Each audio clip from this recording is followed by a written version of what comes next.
how to log into your T-Mobile account on a new phone. So in here, the very first thing that you need to do is make sure that T-Mobile account is logged out of your old phone or old device, right? So after making sure that it's logged out, you can simply open your T-Mobile application on your new phone, make sure that it is installed. Then after doing that here, let's just tap on it, let's get started.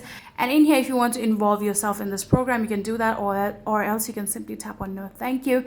And in here, you'll need to agree to the privacy notice. Tap on that one and then simply scroll all the way down. And then from there, what we're going to do is simply read all of these terms of service and privacy notice. So select both of them and then tap on agree and continue.